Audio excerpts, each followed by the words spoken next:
dito sa EJ Agency. Dati hindi ako marunong mag-gamble, kung paano mag-gamble, mag-RC. Kaso may isa akong taong nilapitan, nagtanong ako sa kanya. Syempre, kailangan po natin magtanong kung paano gagawin natin. Ate, paano mag-gamble? Ano na po ako nun? 10K na po yung coins ko. Level 1 pa lang po ako noon.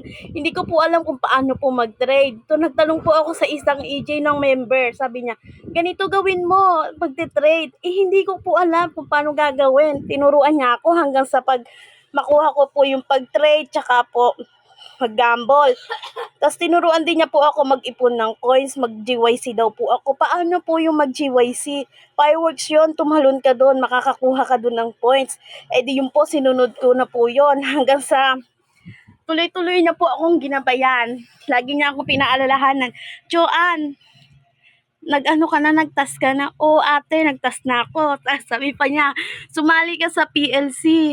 Ano yun? Hindi ko alam yun. Nahihiya ako. Paano gagawin? Wala akong coins na panghagis sa kanila. Nakakahiya. Sabi niya, hindi yun. Marami kang makikilalang mga member natin at kaibigan. Nung first time ko pong sumali sa PLC na ito, marami po akong natutunan. Maglagay ng bubble text, kung paano mag-edit, ganito, gagawin. Tapos sabi pa nila, wala po ako nilalabas na pera dito. Malaking tulong po ang EJ Agency na ito. Noong una ko pong withdraw, naka-withdraw po ako ng 2.9. Tapos sunod-sunod na po yon hanggang sa lumaki-laki na po yung aking nawi-withdraw hanggang sa first time ko nga po wala na akong panghulog ng motor. Naisip ko, ay eto si Papa P, di ako iwan na to.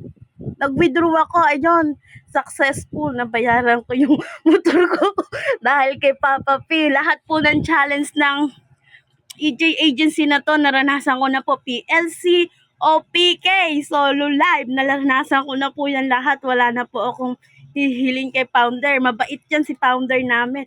Higit sa lahat, mapagbigay, mapagmahal, at alalahanin. Lalo pa sana Founder, marami kang matanggap na blessing. Dati ako wala akong kadaldal-daldal. Pero ngayon, lahat na ata kamaritize ko dito sa EJ.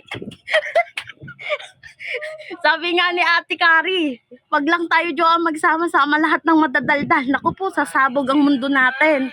Dito po sa EJ Agency na to, hindi po kayo pababayaan. Maraming ka po makikilalang masigit pa na tunay na kaibigan. Lalong-lalo sa lahat, mapagmahal ang agency na ito. Dito ko naranasan ang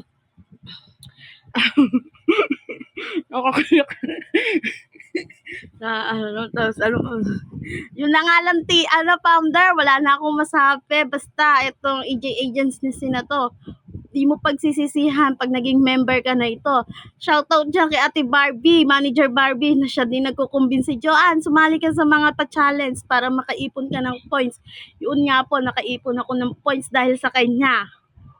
Pinatatag niya yung kalooban ko na sumali sa challenge na ito. Maraming salamat po, Founder. Kahit na ko nung una yun, hindi madaldal, pero ngayon madaldal na ako. Maakyat na ako kay Founder kahit zero yung ulo ko para kumantahan ko lang siya. Hindi ako naghahangad ng mahagisan niya ako ng points, basta siya makantahan ko lang. Okay na yon, sapat na sa akin yon. Salamat, EJ Emmy. Itabi.